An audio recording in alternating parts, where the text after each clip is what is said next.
So the incoming Franco Colapinto at the Alpine Formula 1 team is someone who really is going to get a race seat eventually at that team. A lot of people are predicting this will happen after round 5 of the season, and he'll be in the cockpit in place of Jack Doohan after the 5th round of the season.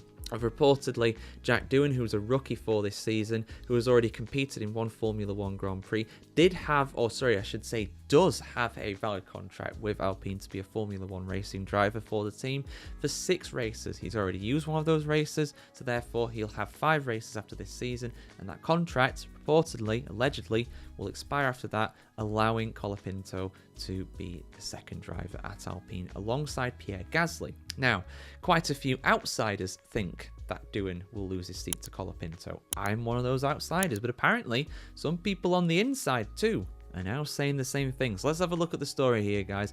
Full article on the F1Chronicle.com as always. 2 Formula 1 figures agree that Jack Doohan's career at the pinnacle of motorsport could be very short-lived. Although the 22-year-old Australian will definitely start the season as Pierre Gasly's teammate, Alpine advisor Flavio Briatore has also not ruled out promoting his new protege and reserve driver Franco Colapinto in 2025. Alpine have already conducted comparative tests between Colapinto and Doohan.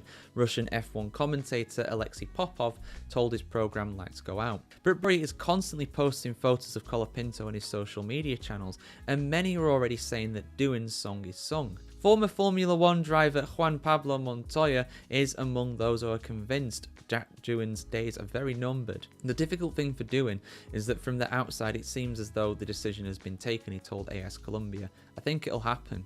I think Formula 1 saw how important Colapinto's popularity is, and in the background Formula 1 is already helping for it to happen. Montoya says Argentinian Colapinto has leapfrogged every other member of the Alpine development program. The drivers they have in Formula 2 and Formula 3 are all very good drivers, says the Colombian.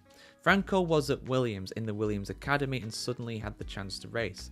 Now, none of those drivers in F2 will get a seat. It will be Franco. However, it is not as sure as Montoya that Doohan won't keep his seat for the entirety of the 2025 season. What I want to say is let's not rush. Let's wait for the first few races, because he will definitely get these few races. No one will drop Doohan before Melbourne. That's clear.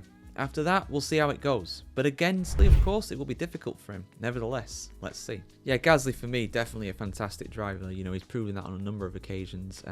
So I think he'll be a very tough one for him to beat, obviously, especially in that same car. You know, it'll be tough for him. But if he gets some points in those first few races he gets, then for me, he's done a decent job, you know. He would have done basically what Esteban Ocon was doing, which wasn't all that much, but Esteban Ocon, of course, is a much more experienced driver. But yeah, for what it's worth, it does seem as though Doohan will be replaced after round 5 of the season, and you know, Colapinto will be in his place for round 6. You know, it's an unusual situation, really, in Formula 1. We don't see it this often, but at the end of the day, it's a contract. Doohan is, you know, signed up for Alpine, reportedly, for those 5 races now. 6 races in total, but of course he had that one Grand Prix in Abu Dhabi last year, so he's already used one of them. And, you know, is not the guy that actually signed Doohan to the team for that deal. That was done before Briatore apparently took his position as an advisor to the team. Apparently Briatore as well is the driver manager for Doohan.